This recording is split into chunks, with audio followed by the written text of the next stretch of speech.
আসসালামু আলাইকুম ওয়া রাহমাতুল্লাহি ওয়া বারাকাতুহু। মোবাইলগুলো কি পকেটে রাখলে কষ্ট হবে? জোরে কোন? তাহলে পকেটে রেখে দিই। সবারটা পকেটে রাখেন, সবারটা।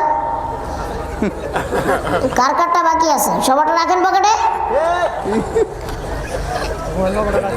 আলহামদুলিল্লাহ আলহামদুলিল্লাহি কাফা ওয়া সালামুন আলা ইবাদিহিল্লাযীনা ইসতাফা। أما بعد فقد قال الله تعالى في شان حبيبه ومحبوبه ومعشوقه في كلامه المجيد والفرقانه الحميد. إن الله وملائكته يصلون على النبي يا أيها الذين آمنوا صلوا عليه وسلموا تسليما. بلغ العلا بكماله حصلت جميع خصاله. صلوا عليه وآله بلغ العلا. بكتب পিছনে দেন। كشف الدجى بجماله حصلت جميع خصاله. صلوا عليه وآله. لا إله إلا الله لا إله إلا الله لا إله لا إله إلا الله لا إله إلا الله لا إله محمد رسول الله. कुदरत की तमाशा है मदीना की गली में. कुदरत की तमाशा है मदीना की गली में. रहमत की नमूना है मदीना की गली में. रहमत की नमूना है मदीना की गली में. अल्लाह ने बरसती है देखो रब ने खुदाई. अल्लाह ने बरसती है देखो रब ने खुदाई. मरने की तमन्ना है मदीना की गली में. मरने की तमन्ना है मदीना की गली में. दुनिया में हो दुनिया का तलबदार नहीं हो. बाजार से गुजर हो खरीदार नहीं हो. दुनिया में हो दुनिया का तलबदार नहीं हो. बाजार से गुजर हो खरीदार नहीं हो. রূপসী খন্দকার বাড়ি তাহফিজুল কোরআন মাদ্রাসা ও বাইতুল আমান জামে মসজিদ কর্তৃক আয়োজিত 2 দিন ব্যাপী প্রথম বার্ষিক তাফসীরুল কোরআন মাহফিল। আজকের মাহফিলের প্রধান বক্তা ছিলেন মাওলানা মোহাম্মদ ওমর ফারুক মুজাহিদি, বিশিষ্ট ইসলামী চিন্তাবিদ ও পিএইচডি গবেষক। আলহামদুলিল্লাহ, আমরা সবাই শুনে আলোচনা আল্লাহ আমাদের আমল করার তৌফিক দান করুন, সকলে বলি আমিন। আজকের মাহফিলের প্রধান অতিথি আপনাদের এলাকার সন্তান, প্রাণপ্রিয়, আপনাদের কাছের লোক জনাব গোলাম দস্তগীর গাজী বীর প্রতীক, মাননীয় সংসদ সদস্য নারায়ণগঞ্জ 1 রূপগঞ্জ, মাননীয় মন্ত্রী পাট ও বস্ত্র মন্ত্রণালয়। আল্লাহ তাকে কবুল ও মঞ্জুর করুক, জনগণের সেবা সকল বলে আমিন। মুমিন মুসলমান, মহান আল্লাহ পাক রব্বুল আলামিনের দরবারে আমাদের সকলেই লাখো কোটি শুকরিয়া আদায় করার দরকার যে রব্বুল আলামিন আপনাকে আমাকে সকলকে এই মাহফিলে আসার ও বসার তৌফিক দান করলেন। তাই সকলে জোরে জোরে একবার চিৎকার মেরে বলি আলহামদুলিল্লাহ। আমরা মাহফিলে কেন আসি, মাহফিলে কেন বসি, মাহফিলে কি করি, কেন আসি আমরা মাহফিলে? গান গাইতে না, নাচতে না, বাদ্য বাজাইতে না। মাহফিলে আসি আমরা কোরআন এবং হাদিস থেকে শিক্ষা নিতে, মানুষের জিন্দেগি কিভাবে সুন্দর করে তোলা যায়, কিভাবে মলিন এবং মসৃণ করে তোলা যায়, কিভাবে মানুষ 5 ওয়াক্ত নামাজ পড়ার জন্য মসজিদে যেতে পারে, কিভাবে আমার মা বোনরা পর্দা করতে পারে, কিভাবে আপনাদের সন্তানদেরকে আপনারা মাদ্রাসায় এবং দ্বীনি শিক্ষায় পাঠাইতে পারেন, ঠিক কিনা? মহান রব্বুল আলামিন আপনাকে আমাকে সৃষ্টি করেছেন, রব্বুল আলামিনের উদ্দেশ্য একটাই। আল্লাহ পাক রব্বুল আলামিন বলে, আমি একটা সুন্দর জান্নাতের বাগানকে সাজাইলাম, একটা জান্নাতের ফুলের বাগান আমি সাজাইলাম। এই ভিডিও করতেছে কারা কারা দেখেন তো, মোবাইলগুলো অফ রাখেন, ডিস্টার্ব করেন না কেউ, ভিডিও বন্ধ করেন। বলছিলাম একবার মোবাইলগুলো পকেটে রাখেন, মানেন নাই ভাইরা আমার। আল্লাহ পাক রব্বুল আলামিন বলে, একটা জান্নাতের বাগান সাজাইলাম, তার ভিতরে কিছু বান্দাদেরকে আমি দিলাম এবং বান্দাদেরকে দিয়া দুইটা রোড আমি তাদেরকে দেখিয়ে দিলাম। কয়টা রোড? দুইটা। একটা রোড হলো তোমার ইচ্ছা মতো, একটা রোড হলো তোমার ইচ্ছা মতো, আরেকটা রোড হচ্ছে কোরআন এবং হাদিসের ইচ্ছা মতো। একটা হচ্ছে তোমার ইচ্ছা মতো, আরেকটা কোরআন এবং হাদিসের ইচ্ছা মতো। আসলে কিন্তু কথাটা সত্যি। কেন সত্যি? মানুষের একটা ইচ্ছা শক্তি থাকে। কিরকম ইচ্ছা শক্তি? যে আমি নামাজ পড়বো না, আমি নামাজ পড়বই না বা পড়বো না, ওইটা একটা ইচ্ছা শক্তি। আরেকটা ইচ্ছা শক্তি, আমি রোজা রাখবো না। সামনের দিকে আগায় বসতে বলেন, লোক ধরছে না। আরে আজকে লোক তো মাহফিলে জায়গা দেওয়া যাচ্ছে না, কষ্ট করে সবাই একটু সামনের দিকে আগায় বসেন, দেখেন পারেন কিনা, একটু কষ্ট করে আগে বসেন, জিকির করেন লা ইলাহা ইল্লাল্লাহ, লা ইল্লাল্লাহ, লা ইলাহা।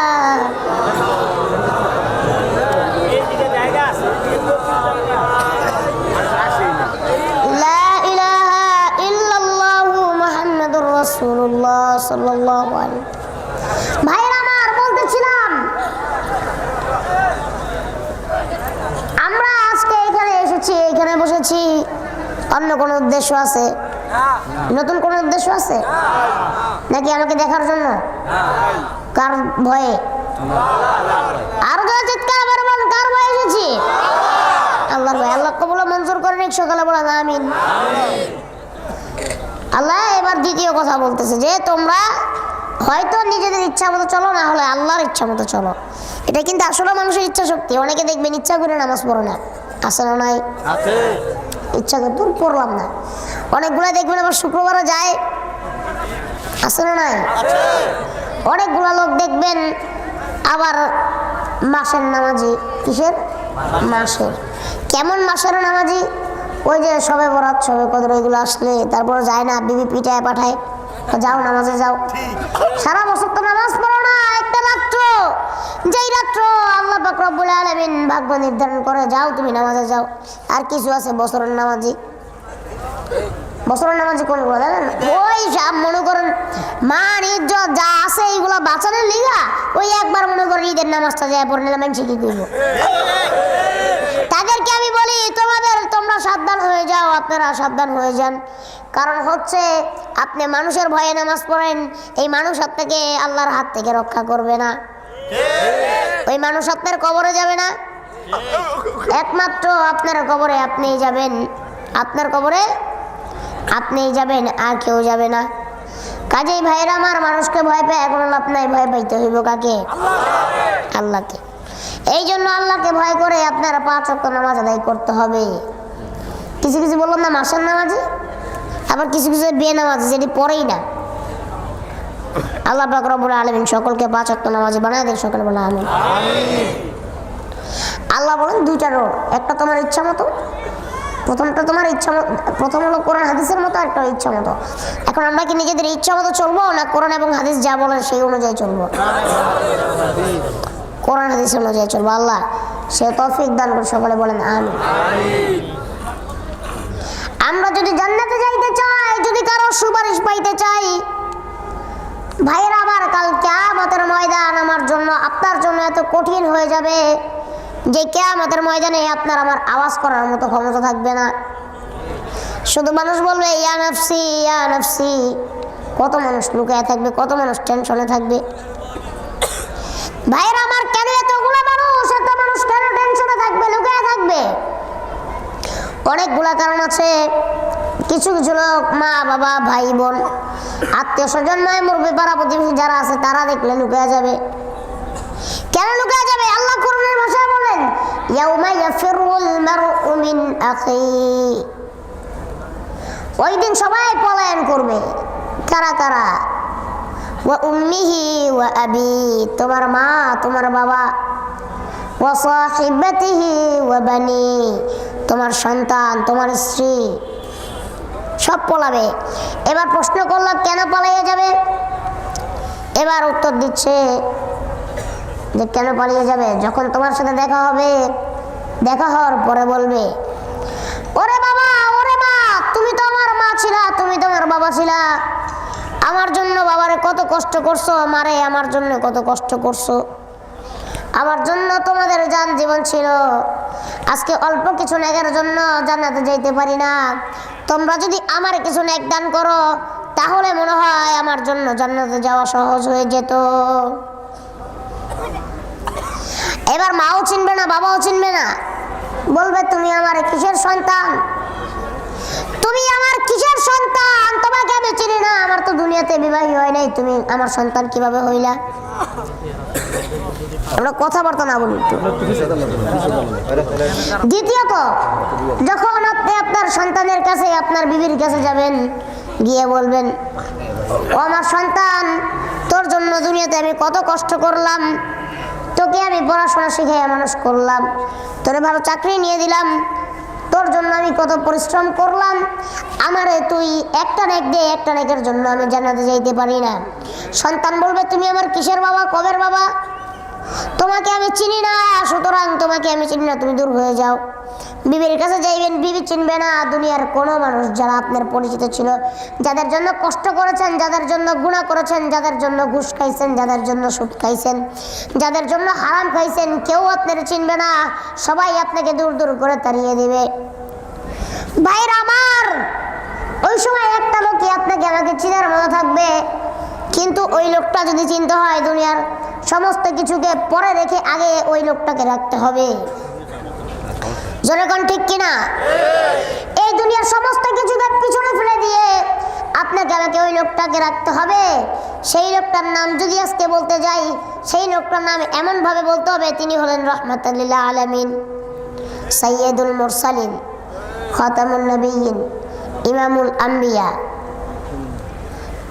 आका नंदर, मदीना का ताजदर, फ़ख्र नबूवत, अफ्तार मजूवत, हज़रत मोहम्मद मुस्तफ़ा सल्लल्लाहु अलैहि वसल्लम। ওই লোকটাই একমাত্র আপনাদের আমাকে চিনবে, এছাড়া আর কেউ চিনবে না। আল্লাহু আকবার। কাদের জন্য দুনিয়াদারি, কাদের জন্য এত কষ্ট, কাদের জন্য এত শ্রম, কাদের জন্য এত মিথ্যা, কাদের জন্য এত সত্য? কেউ চিনবে না। চিনবে তো দূরের কথা, দুনিয়াতে তো চিনো না।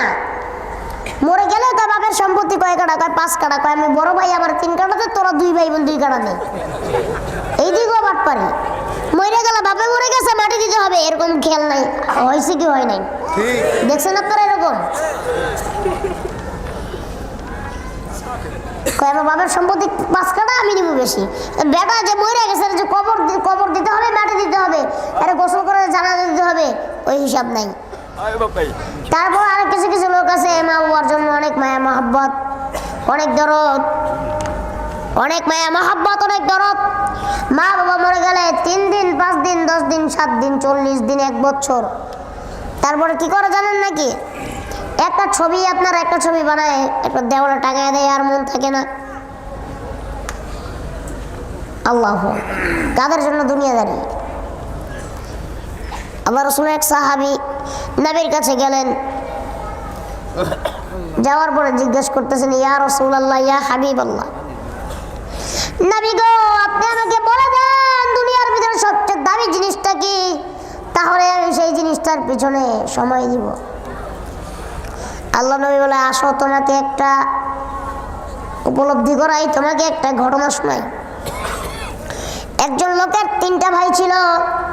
ওই লোকটার এমন একটা সময় আসলো, লোকটার মরা মানে মৃত অবস্থা হয়ে গেল। কি অবস্থা হয়ে গেল? মৃত অবস্থা হয়ে গেল, মানে দুনিয়াতে আর বাঁচবে না। প্রথম ভাইকে ডাক দিয়ে জিজ্ঞেস করলো, ভাই আমি যদি মারা যাই তুই আমার জন্য কি করবি? প্রথম ভাই বলতেছে, তুই যদি মারা যাস তাহলে আমি আর কি করব? আমি অপর মানুষের অন্যের হয়ে যাব, তোর আর থাকবো না। দ্বিতীয় ভাইকে ডাক দিল, ভাই রে আমি যদি মারা যাই তুই আমার জন্য কি করবি?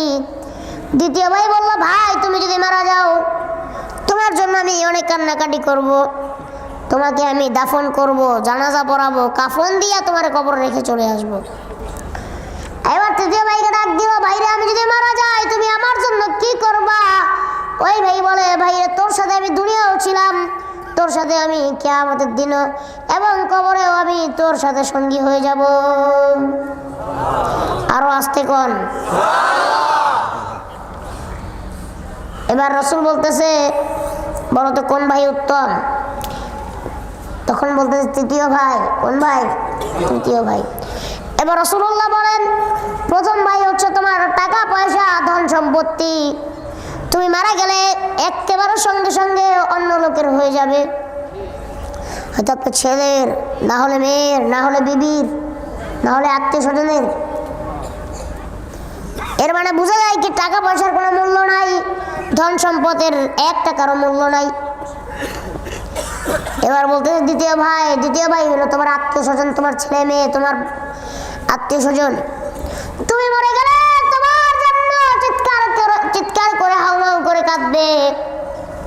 তুমি মরে গেলে তোমার জন্য চিৎকার করে হাউমাউ করে কাঁদবে, তোমাকে কবরে নিয়ে যাবে, তোমাকে জানাজা দিবে, কাফন করাবে, কাফন পরাবে, দাফন করে তোমার চলে আসবে। কাজে ভাইয়ের আমার দ্বিতীয় ভাইয়েরও কোনো মূল্য নাই। তার মানে বোঝা যায় মরে গেলে আত্মীয় স্বজন ভাই মুরব্বী, মরে গেলে আত্মীয় স্বজন কেউ কোনো কাজে আসবে না। আসবে? আল্লাহ নবী বলে তৃতীয় ভাই, এই ভাই হলো সবচেয়ে উত্তম ভাই। কারণ হচ্ছে তৃতীয় ভাই আর কেউ না, তৃতীয় ভাই তোমার আমল। তৃতীয় ভাই কি? আমল। যেটা তুমি করবে, যে আমল তুমি দুনিয়াতে করবে তাও তোমার সাথে কবরে থাকবে, কিয়ামতের দিন থাকবে, তোমাকে জান্নাত পর্যন্ত পৌঁছে দিবে। আল্লাহ বলছেন তোমরা আমল করো বেশি বেশি।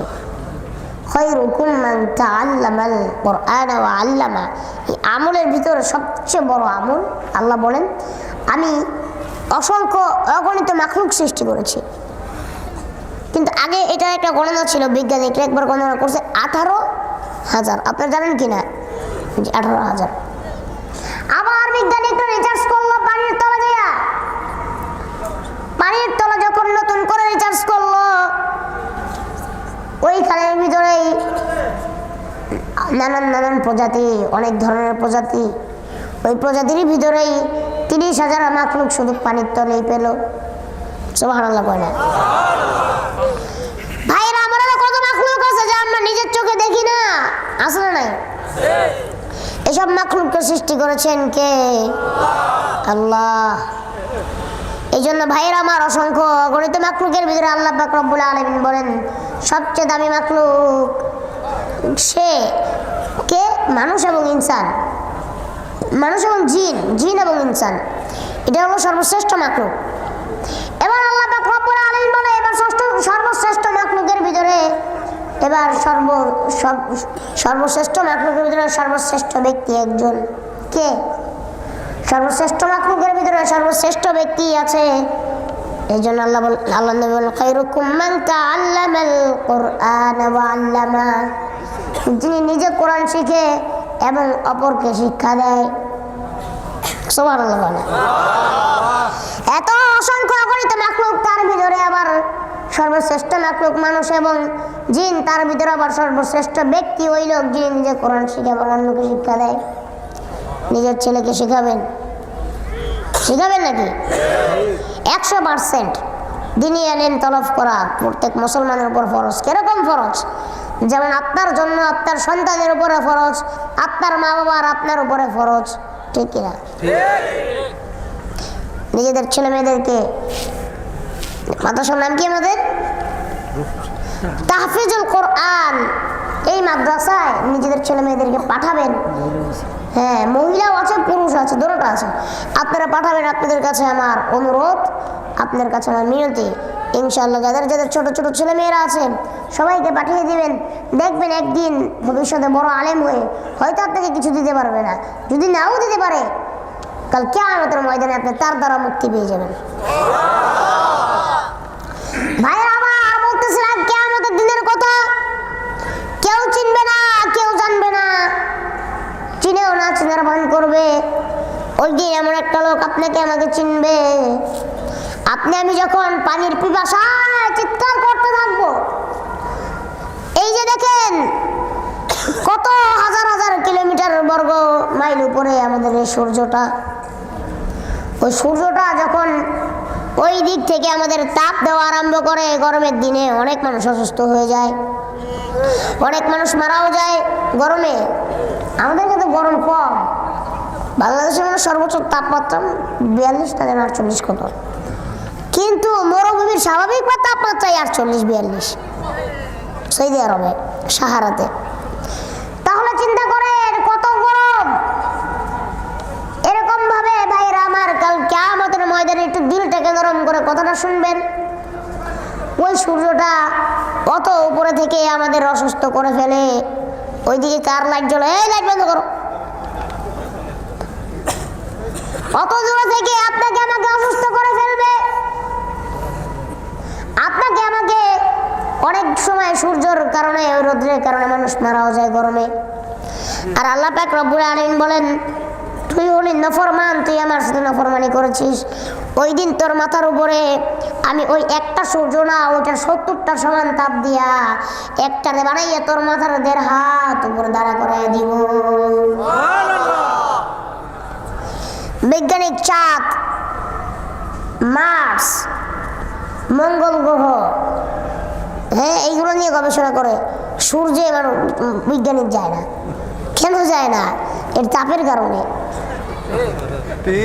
গবেষণা সূর্য নিয়েও করে, কিন্তু সূর্যের কাছে আর যায় না। চাঁদেও মানুষ নামছে, সর্বপ্রথম চাঁদে কে যায়? Neil Armstrong. হ্যাঁ, চাঁদেও মানুষ নামছে, মঙ্গলিয়ান মানে মঙ্গল গ্রহতেও মানুষ নামছে, কিন্তু সূর্যে মানুষ নামে না। কেন নামে না? সূর্যের তো কাছেই যাওয়া যাবে না, ওর কাছে গেলে আপনি গলে যাবেন। আর আল্লাহ বলে, ও মুমিন ও মুসলমান, তোরে আমি এর থেকেও বড় সাজা দিব। সেই সাজা হচ্ছে যে তোকে আমি একটা সূর্যকে 70টা সমান সূর্যের তাপ দিয়া তোর 1.5 হাত উপরে দাঁড়া করায় দিব। আমাদের মাথার কুলিগুলো টাস টাস করে ফেটে যাবে, মাথার মগজগুলো টকবক করে ফুটতে থাকবে, পানির পিপাসায় জিহ্বাটা ঝুলে নাভি পর্যন্ত এসে পড়বে, মানুষ পানি পানি করে চিৎকার করবে। আর ওই যে মগজ, ওই যে রক্ত বায়া বায়া আপনার নাভি পর্যন্ত এসে পড়বে, আপনারা ওই মগজই চেটে চেটে খাবেন। আল্লাহু আকবার, কিচ্ছু করার নাই, বলেন নাউজুবিল্লাহ। এরকম আযাব আপনাকে আমাকে আল্লাহ দিবে। কাজেই ওই আযাব থেকে মুক্তি পাইতে চান কারা কারা? 2টা হাত রয়ে দেখান, বলেন আল্লাহু আকবার। আল্লাহ তুমি লিল্লাহি তাকবীর, আল্লাহু আকবার, লিল্লাহি তাকবীর, আল্লাহু আকবার। আল কোরআনের আলো, করে করে আলো, হাদিসের আলো, করে করে আলো, এই তাকবীর, আল্লাহু আকবার, তাকবীর, আল্লাহু আকবার। আল্লাহ তুমি আমাদের, এই হাত নামাইতে বলছি, আল্লাহ তুমি আমাদের সকলকে মাফ করে দাও, আমিন। আমাদের সকলকে তুমি এরকম আযাব থেকে মুক্তি দান করো, আমিন। হাত নামান। ভাইয়েরা আমার, ওই দিন আপনার আমার জন্য কষ্ট হয়ে যাবে, কেউ জিজ্ঞাসা করবে না, পানি পানি করে চিৎকার করে চিল্লাইতে থাকবো, কেউ জিজ্ঞাসা করবে না। আজকে যদি দুনিয়ার ভিতরে একটু নবীওয়ালা কাজ করতাম, একটু যদি সুন্নতগুলো মেনে চলতাম, একটু যদি সুন্নতের আমলগুলো করতাম, একটু যদি নবীর পথে হাঁটতাম, মহান আল্লাহ পাক রব্বুল আলামিন বলেন, ওই দিন তোমাকে নবীজি হাউজে কাউসারের পানি পান করায় দিতেন। হাউজে কাউসার এমন একটা পানি, যেই পানি পান করলে কিয়ামতের হাজার হাজার বছর পানির পিপাসা লাগবে না, পানির পিপাসা লাগবে না। আমরা তাই আল্লাহর কাছে বলি, আল্লাহ গো, তুমি আমাদের নবীর হাত দ্বারা হাউজে কাউসার নসিব করো। কাজেই নবীওয়ালা কাজ করতে হবে, নবীওয়ালা কাজ করতে হবে। ওই দিন কেউ সুপারিশ করানো থাকবে না, সুপারিশ করবে একমাত্র মুহাম্মদ রাসূলুল্লাহ সাল্লাল্লাহু আলাইহি ওয়াসাল্লাম। সর্বপ্রথম আমরা বাবা আদম আলাইহিস সালামের কাছে যাব, গিয়ে বলবো আপনি তো আমাদের আদি পিতা, আপনি তো আমাদের প্রথম নবী এবং আপনি আমাদের বাবা আদি পিতা।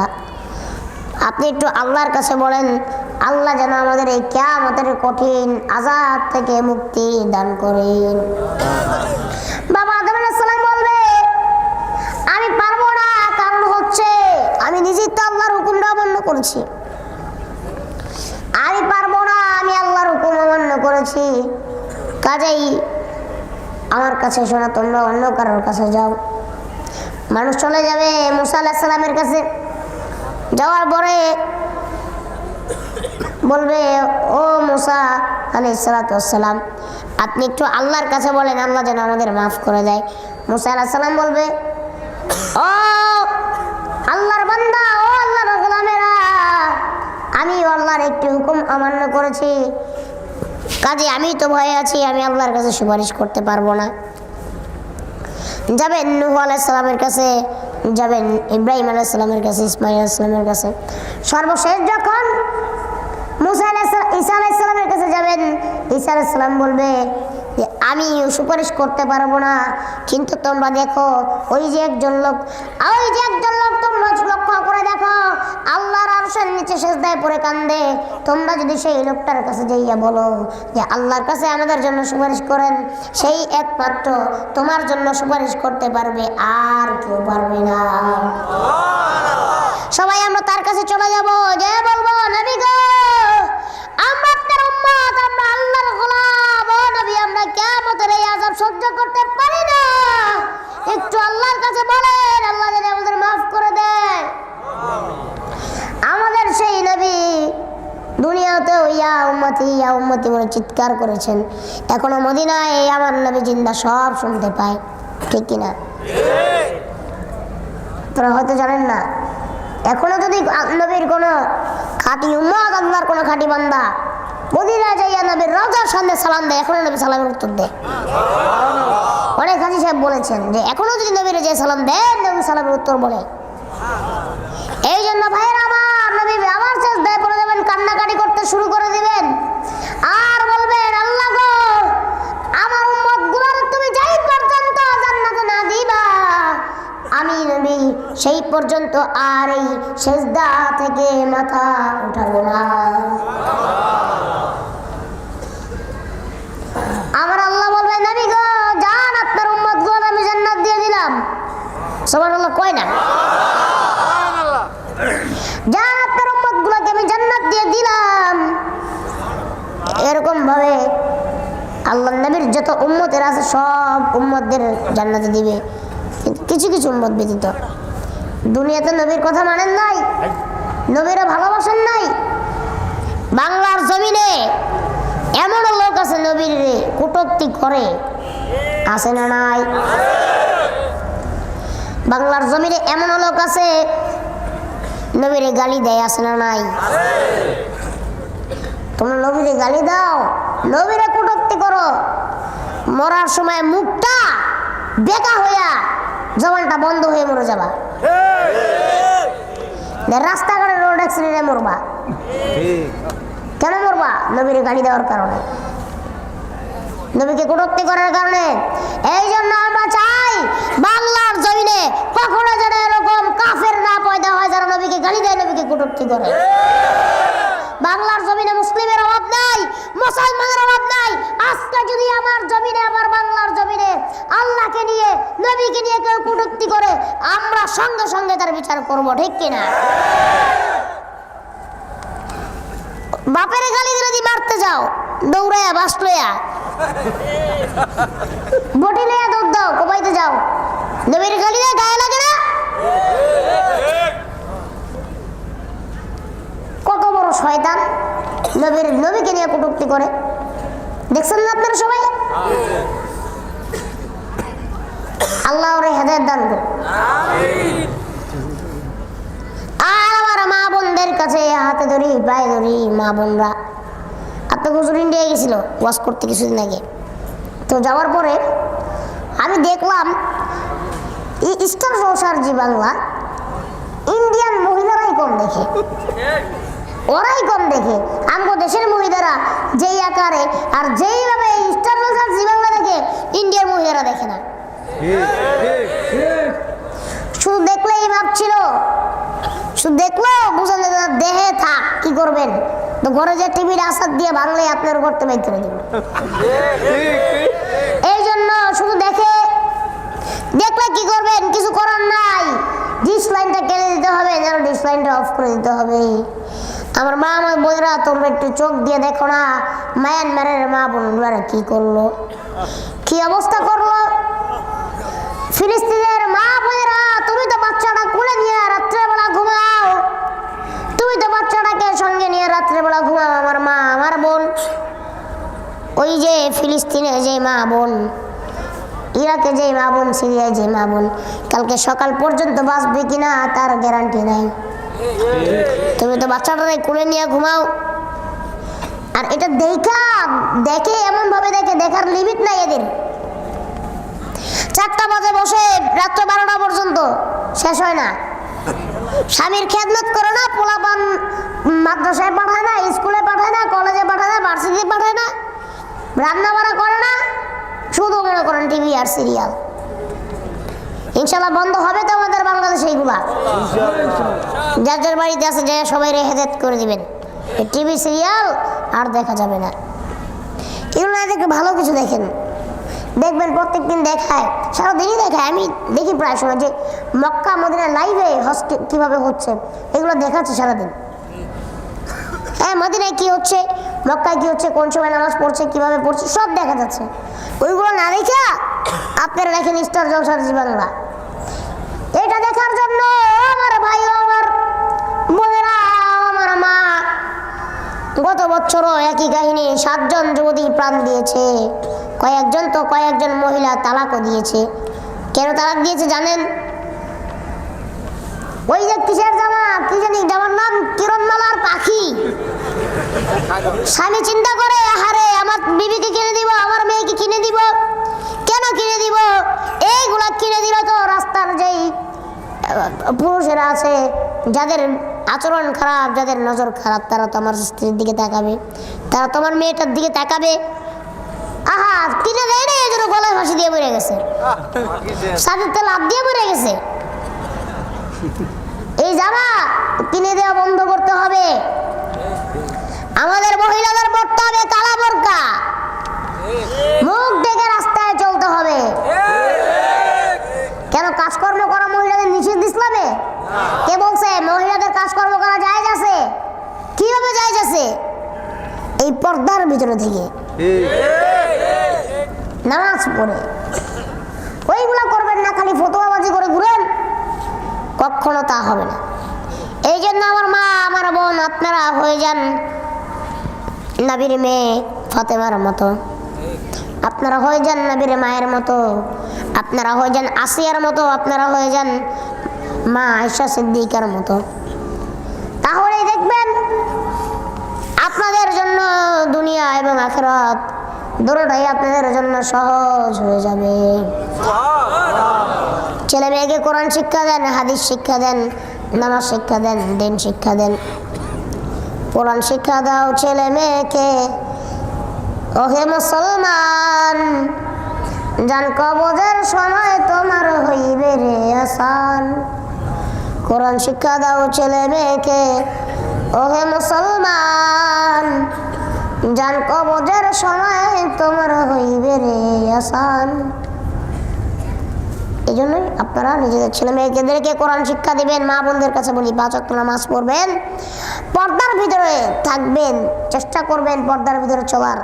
ইনশাআল্লাহ আল্লাহ আপনাদের সেই তৌফিক দান করুক। আরো জোরে কোন। আর পুরুষদের হতে হবে নবীর আদর্শে। কার আদর্শে? নবীর আদর্শে। আপনি দুনিয়ার ভিতরে কি হইতে চান আমার একটু বলেন, একটা কথায় বলেন, আমি কি হতে চাই? কি হবেন? দুনিয়ার ভিতরে সফল ব্যক্তি হবেন, ব্যবসায়ী হবেন, হতে পারবেন, নিষেধ নাই। ব্যবসায়ী হতে হবে। ওই যে মক্কা মদিনার একজন ব্যবসায়ী ছিল, যিনি সিরিয়া গমন করতো, জায়গায় জায়গায় ব্যবসা করত, সেই ব্যবসায়ীর নাম হযরত মুহাম্মদ রাসূলুল্লাহ সাল্লাল্লাহু আলাইহি ওয়াসাল্লাম। আপনারা এই মক্কা মদিনার ব্যবসায়ীর মতো হয়ে যান, আপনারাও ব্যবসার জীবনে সারা বাংলাদেশের ভিতরে সারা দুনিয়ার ভিতরে সবচেয়ে সাফল্য ব্যবসায়ী হবেন। কি হতে চান? বাবা হতে চান? আপনারা হয়ে যান ওই যে ফাতেমা রাদিয়াল্লাহু তাআলা আনহার যেই বাবা ছিল বিশ্ব নবী হযরত মুহাম্মদুর রাসূলুল্লাহ সাল্লাল্লাহু আলাইহি সাল্লামের মতো। তার আদর্শে আজকে আপনারা আদর্শবান হন, আপনারাও আদর্শ বাবা হয়ে যাবেন। কি হতে চান? আদর্শ স্বামী হতে চান? ওই যে মা আয়েশা সিদ্দিকা রাদিয়াল্লাহু তাআলার যে স্বামী ছিল তার মতো হয়ে যান। আজকে সেই রাসূলের আদর্শে হয়ে যান, তাহলেই দেখবেন আদর্শ স্বামী হয়ে যাবেন। আর কি হতে চান? আর কি হতে চান বলেন? দুনিয়া থেকে আর কি হওয়া লাগবে আপনার? ডাক্তার হতে চান? আমার নবীর আদর্শ ফলো করেন, ডাক্তার হয়ে যাবেন। তাও ডাক্তার হয়ে যাবেন, দুনিয়ার সবচেয়ে বড় ডাক্তার হয়ে যাবেন। আমার নবীর আদর্শ ফলো করেন, দুনিয়ার কোনো স্থানে আপনার সব স্থানে আপনি উচ্চ মাকাম কামিয়াবি আপনি হাসিল করতে পারবেন। আরো যারা বলেন ঠিক কিনা? কাজে আল্লাহ পাক রব্বুল আলামিন আমাদের সকলকে বিশ্বনবীর মতো আকীদাগুলা, বিশ্বনবীর আদর্শগুলা, বিশ্বনবীর চরিত্রগুলা আমাদের জেনে এবং মেনে চলার তৌফিক দান করুক। আরো জোরে বলেন জিকির করেন লা ইলাহা ইল্লাল্লাহ, লা ইলাহা ইল্লাল্লাহ,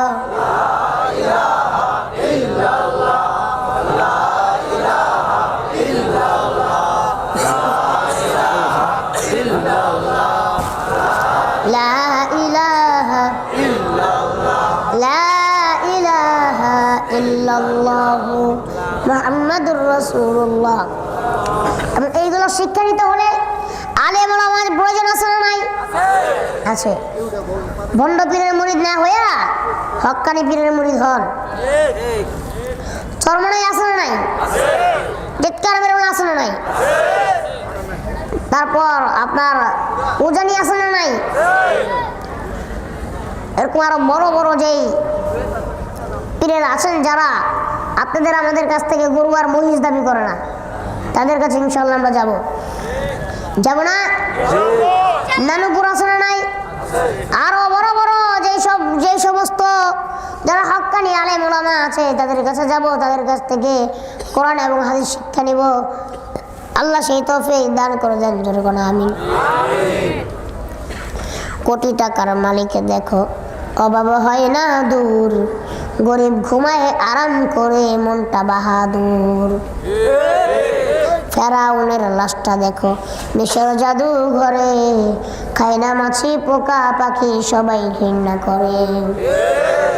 হৃদয়ে থাকিবে যাহার নম্রতা সদা, রহমত আসিবে সেথা প্রভুর ওয়াদা। বড় বড়াই থাকলে দিলে রহমত আসবে না, নিজেকে নিজে ছোট মনে করি সদা। উঁচু জমিন থেকে পানি নিচু জমিনে বয়, তেমনি খোদার রহমত আসে নম্রতার হৃদয়। ভোগ বিলাসের বাড়ি গাড়ি পরে রবে সব, থাকতে সময় স্মরণ করো আল্লাহ আমার রব, থাকতে সময় স্মরণ করো আল্লাহ আমার রব। টাকা পয়সা কই নিবেন? কবরে না কাফনের পকেট বানায় দিব? তাহলে কই নিবেন? এই টাকা পয়সা দিল কে? নদীর কুল ভাঙে কুল করে, এই তো নদীর খেলা। সকাল বেলার দলিরে তুই ফকির সন্ধ্যা বেলা। এই জন্য আল্লাহ বলে আমার যার ইচ্ছা হয় তার 10 তলা রাখি, আর যার ইচ্ছা হয় তার আমি বটতলায়ও রাখি না। আল্লাহর ধন আল্লাহর সম্পদ আল্লাহ দান করেছে, এইগুলা থেকে যদি আজকে দান না করে যান, ওই যে বললাম 10 তলার মালিক আল্লাহ বলে আমার একটা সেকেন্ডের চোখের পলকের সময়টাও লাগবে না, আমি তার সেকেন্ডের ভিতরে 10 তলা থেকে একটা ফুটা প্লেট দিয়া, আমি তাকে একটা ফুটা থালা দিয়া সঙ্গে সঙ্গে গাছতলার ভিখারি বানাই দিতে পারি। পারেন কে? আল্লাহ। এই জন্য ভাইয়ের আমার আপনাদেরও দান করতে হবে। আল্লাহর রাস্তায় যেখানে সত্যি কথা বলে ওইখানে দান করতে হবে না। দান করবো কে? বড় বড় শিল্পী করে, ব্যান্ডের শিল্পী করে এনে গান শুনবো। এখানে যদি আসতো শিল্পী মমতাজ, ওরে বাবা, এখানে যদি আসতো শিল্পী কি জানি নাম আছে আর বলেন তো, নাম নাই শিল্পীগর, এখানে বড় বড় শিল্পীদেরকে এনে যদি একটা গানের মঞ্চ বানানো হতো, লোকের অভাব হতো না, নাচতেন গাইতেন সারা রাত্র, আর যত গুণা আছে সব গুণাগুলো পকেটে ভরে বাড়িতে চলে যেতেন। কোরআনের মাহফিল ভাইরা আমার, আল্লাহ পাক রব্বুল আলামিন শুধু তাই না, আল্লাহ বলেছে দানের উসিলা করে আমি মানুষের গুনাহগুলি মাফ করে দেই, মানুষের বিপদ আপদগুলো দূর করে দেই, মানুষের বালা মুসিবতগুলো দূর করে দেই। চিৎকার মেরে বলেন আলহামদুলিল্লাহ। কাজেই ভাইরা আমার, যেই সময় হযরতে ঈসা আলাইহিস সালামের সময় একজন ধোপা ছিলেন, সে অনেক দুষ্ট ছিলেন। মানুষ জামা কাপড় দিলে সেই জামা কাপড়গুলো নষ্ট করে দিতেন। একজনের কথা আরেকজনের কাছে বলতেন। সারা এলাকার যত গ্রামবাসী আছে সব গ্রামবাসীরা ওই ধোবার উপরে অনেক রাগান্বিত ছিল। সবাই গেল হযরত ঈসা আলাইহিস সালামের কাছে, যে বলে, ও আল্লাহর পয়গম্বর, এই ধোপাটার জন্য এমন একটা দোয়া দেন যেন ধোপাটা কালকে মইরা যায়। মানে এত রাগান্বিত হয়ে গেছে, বুঝতে পারছেন তো যে সে কত জ্বালা যন্ত্রণা মানুষটা করছে। তখন বলতেছে সে অনেক আমাদের জ্বালায়। ঈসা আলাইহিস সালাম বলে, আচ্ছা ঠিক আছে যাও। তো ঈসা আলাইহিস সালাম আল্লাহর কাছে দোয়া করে দিল, আল্লাহকে বলে দিল, আল্লাহ তোমার যত রহমত আছে তুমি সমস্ত রহমত এই ধোবার উপর থেকে উঠায় নিয়ে যাও। আর গ্রামবাসীরা বলে দিল, যাও তোমরা, দেখবা আজকে বিকালে এই ধোবার শেষ দিন। গ্রামবাসী চলে গেল। ধোপাও নিজের জামা কাপড় নিয়ে গাঁটুরিতে ভরে প্রত্যেক দিন যেমন সে ধৌত করতে নদীর পার যায়, আজকেও সে ধৌত করতে নদীর পার যাচ্ছে। ভাইরা আমার, যাওয়ার সময় রাস্তায় একটা ফকির আসলো, এসে বলতেছে, বাবা রে, আমি 3 দিন পর্যন্ত কিছু খাই নাই, যদি তোমার কাছে খাওয়ার মতো কিছু থাকে তুমি আমাকে দাও।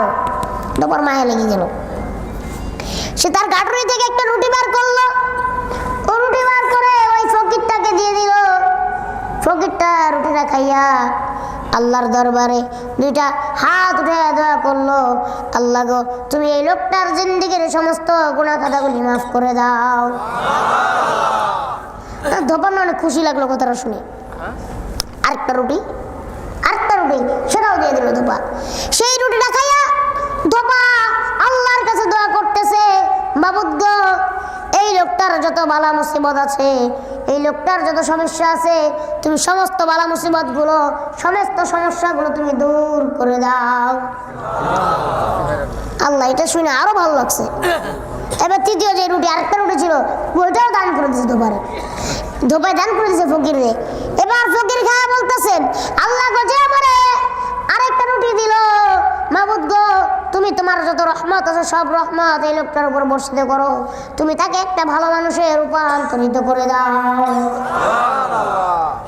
ওই ধোপা তো ঠিকই আবার মনে করেন বিকাল হয়ে গেল, তো আপনার সে জামা কাপড় ধৌত করে, মানে মানুষ তো বলছে যে এই যে আজকে ধোপায় নদীর পার গেল আর ধোপায় আইব না।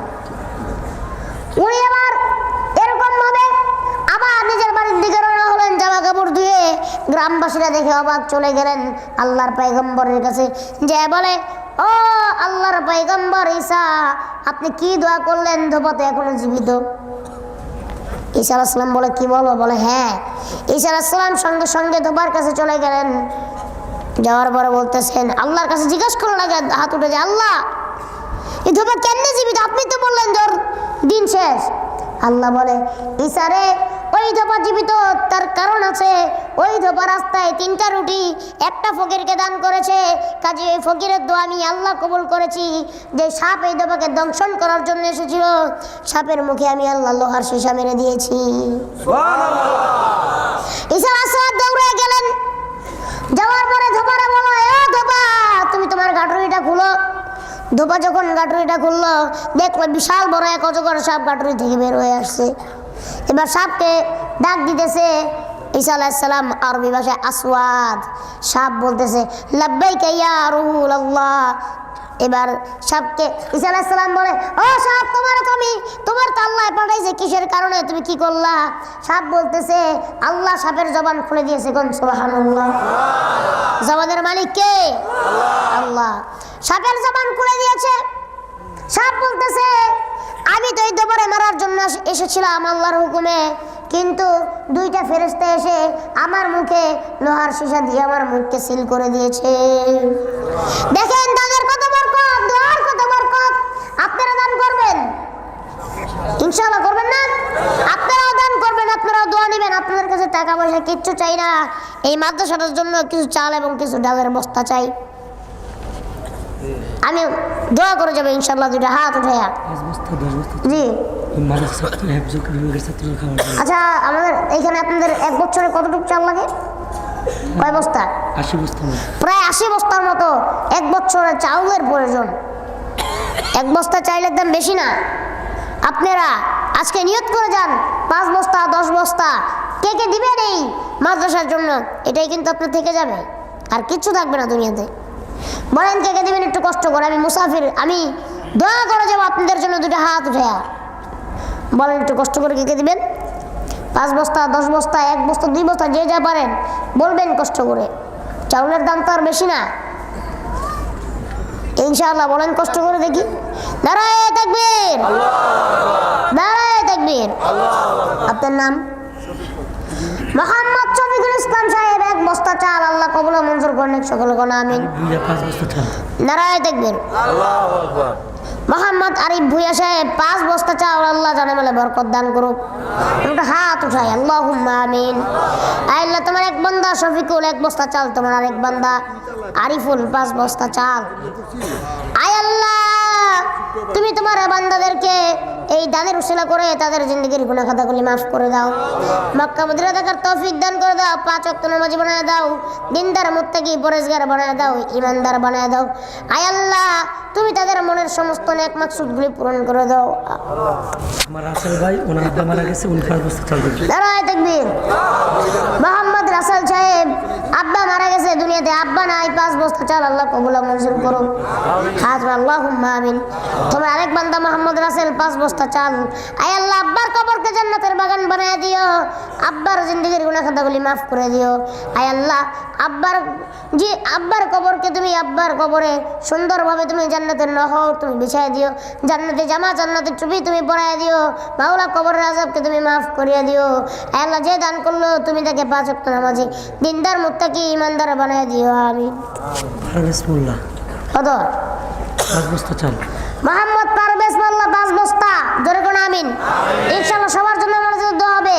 আল্লাহ 5 বস্তা চালের বিনিময়ে তুমি তার আমল নামে হাজার হাজার লক্ষ কোটি সওয়াব তুমি লিখে দিও। জানা বলে বরকত দান করিও।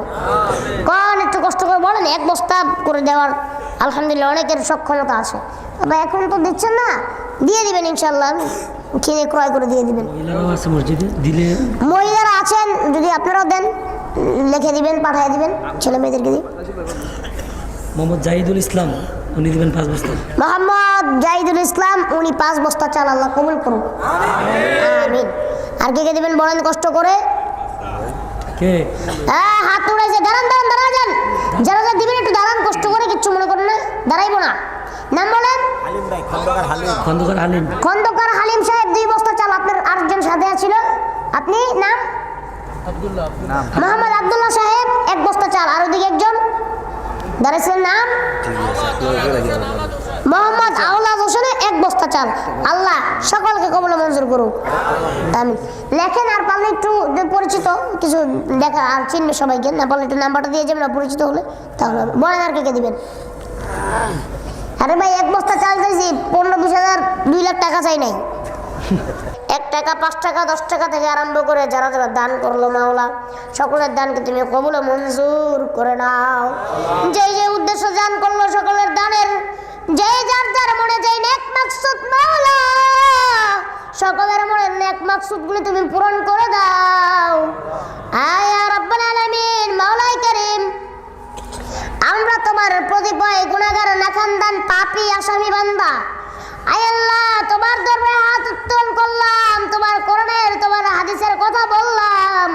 প্রত্যেকটা কথার উপরে আমল করার তৌফিক দান করে দাও। আয় আল্লাহ, যে মুরব্বীরা, যে যুবকেরা, যে ছোট ছোট বাচ্চাদের নিয়ে তোমার শাহী দরবারে হাত উত্তোলন করলাম মাওলা, সকলকে তুমি হায়াত বানায় দাও। যারা ঋণগ্রস্ত ঋণ পরিশোধ করার তৌফিক দান করে দাও। যারা বিমার সেবা দান করে দাও।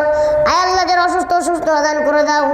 আয় আল্লাহ, এই মাদ্রাসাটাকে তুমি কবুল মঞ্জুর করে নাও।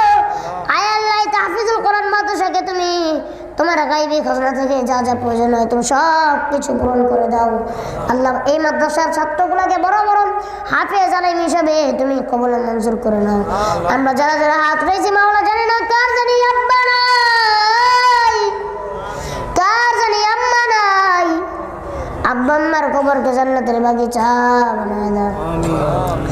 আল্লাহ, আমার মুরব্বী, আত্মীয় স্বজন, পাড়া প্রতিবেশী, খালা খালু, ফুয়া ফুফি যারা দুনিয়া থেকে বিদায় নিয়ে চলে গেছে মাওলা, সকলের কবরে তুমি এর সওয়াবটুকু পৌঁছায় দাও। ইয়া রাব্বাল আলামিন, আমাদের সকলের জিন্দেগির গুনাহ খাতাগুলি মাফ করে দাও। আল্লাহ, যত মুসলমান আজকে নির্যাতিত, নিপীড়িত, জানহারা, প্রাণহারা, মালহারা, ধনহারা, সম্পদহারা সমস্ত মুসলমান গুলার যত রকমের জরুরত তুমি তোমার গায়বী খাজনা থেকে পূরণ করে দাও। আল্লাহ, যারা মরে গেল তাদের শহীদি মর্তবা দান করো। ইয়া রাব্বুল আলামিন, ইয়া কামাল হাকিমিন, যুবক সমাজ, আজকে যুবক সমাজকে আল্লাহ তুমি কবুল মঞ্জুর করে নাও। যুবকদেরকে তুমি আল্লাহর নবীর সাহাবীদের মতো বানায় দাও।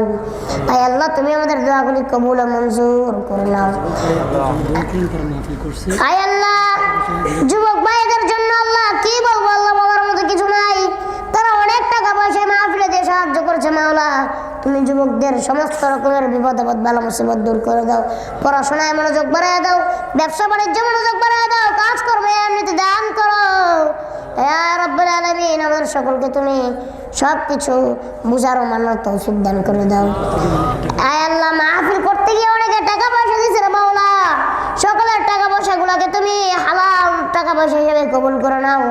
আয় আল্লাহ, তাদের মনের নেক মাকসুদগুলো তুমি পূরণ করে দাও।